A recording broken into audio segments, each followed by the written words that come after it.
Hey, what's going on, guys? It's Samurai Jaws, and today I'm bringing you guys a dual commentary to talk about Black Ops 3 with honestly the most skilled Black Ops 3 player that I have ever met, or at least the most skilled public match player for Black Ops 3 that I've ever met. Not that there's really a way to compare, but I've got with me Justin, aka J Nasty. What's going on, man? Yo, what's up, Sam? Not much, man. Not much. So, I just want to quickly thank you in front of all my fans for the advice that you've given me for this game because it really helped me get acclimated to playing Call of Duty again. And just, dude, you're a beast at this game. I'm gonna leave it at that for an intro. And your gameplay speaks for itself. So yeah, everyone after this video, please go check out Justin's channel. It's freaking awesome. But anyway. You want to start by talking about what class you were using here and just how you went about getting this gameplay, or what class you used to go about getting this gameplay? All right. On this class setup that I'm using personally, it's a CUDA setup with extended mags, fast mags, red dot, and quick draw. It's pretty much my rush heavy class setup. I have quick draw. The time to kill is really quick in this game, and then I threw the red dot on the CUDA. I feel like SMGs in general have some clunky recoil in this game, so I think the red dot really helps with those long shots, and it just makes the gun even easier in my opinion. Yeah, I actually didn't get the chance to try out the CUDA with the red dot, and after I saw that you used that for this gameplay, I just felt so dumb. I was like, wow, this is like the COD 4 MP5 right here. Like, this is awesome. Yeah, it has the iron sights, but it just looks kind of weird sometimes when you shoot at long range, and it can be troublesome in my opinion. So, yeah, with that little circle around the iron sights, definitely. Yeah. Cool. So, what else do you have going on this class that you're using or on your loadout? So in the beta, the best kill streaks were the UAV, the Hater, and the Wraith. When the Wraith didn't get black hatted, it was actually really solid. So I would highly suggest that class in general was just really good. I didn't use the mothership. I used the wraps. They didn't seem to be very effective, but the Wraith seemed to do work, and sometimes it would give me like 5 kills at once. It felt like an escort drone on crack. Like it was pretty insane at times. Yeah, I agree. Those things are awesome. And then what perks are you using? So I'm using the best perks in the game is Flat Jacket, Fast Hands, and then you have to have Tac Mask in this game. Stuns and grenades in general are just super ridiculously strong. I think they're gonna mess with it when the game is released, but they were just so broken in the beta that you had to wear Flat Jacket and you had to wear Tac Mask, or you're just gonna get killed by somebody throwing a concussion grenade. Yep, totally. Cool.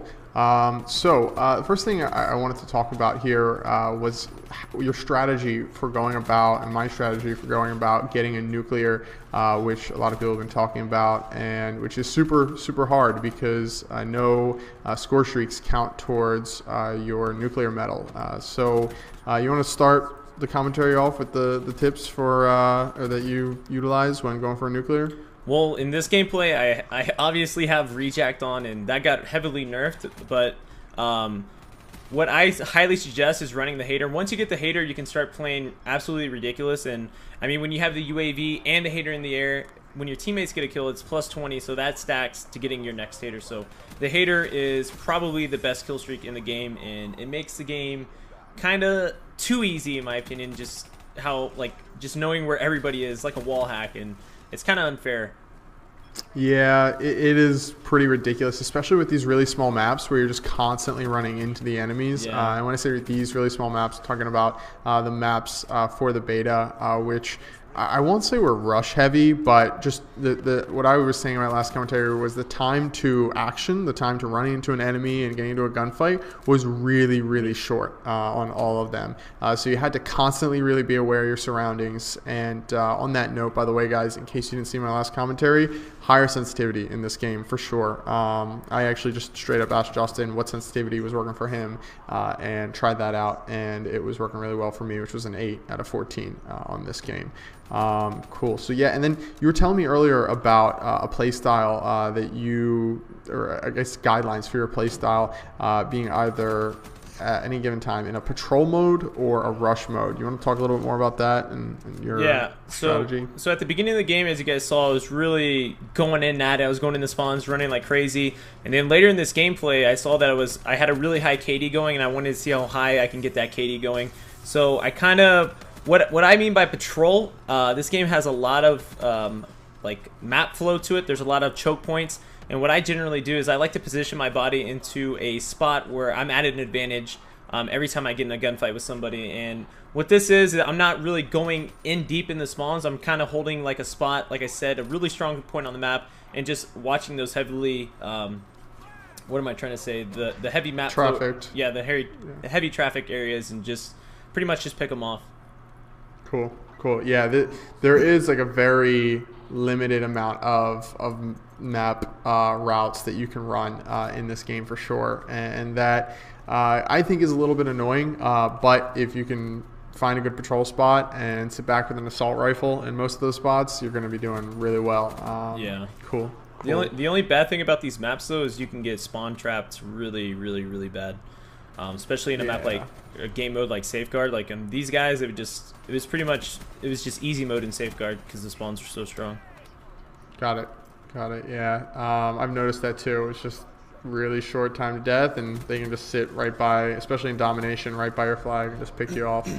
This map especially too. Yeah. So what about what specialists you were really liking for the beta? I know this was Reject was nerfed, but what else are you liking on the game? Or are you still liking Reject? Reject, I stopped running it after they nerfed it, but my top 3 that I would pick, if you want to go with like a more support type role, I would actually pick the Annihilator, just because you can one-shot any kill streak with it, and it's pretty insane. Yeah. And my second pick would be the Tempest. The Tempest is really, really good on the bigger maps, and it's actually really, really good for picking people off in the spawn, because when you get one kill, as you know, it spreads to the enemy players, and you can get multiple kills with that. And then the number 1 would be the Sith. It just can destroy multiple enemies at once, and I think that's what its biggest advantage is dealing with multiple enemies. And with a playlist like Safeguard, where they're just all spawning in one spot at the same time, it absolutely mows them down, and it's pretty ridiculous. Yeah, the really awesome thing about the Scythe to me is that it's really good at long range and at close range, which you don't get with the other ones. I mean, the Annihilator, you could sort of argue that you can take people out at long range, but the Scythes just really don't lend themselves to doing that. I agree. And the Scythes and just the way that the Scythe works really does lend itself to being able to be versatile. Cool. So that is actually the end of this gameplay. But guys, if you want to see more awesome gameplay from Justin, please go check him out. Click the link in the description below. Like I said, best player that I know at Black Ops 3, and is always uploading crazy stuff like this. So yeah, that was all I had to say. You have any final words on the commentary? Not really. I just want to say thanks for having me, and I'm glad you're back, man. Cool. All right. Yeah, no problem, man. Anytime. And I'll see you guys around. Bye.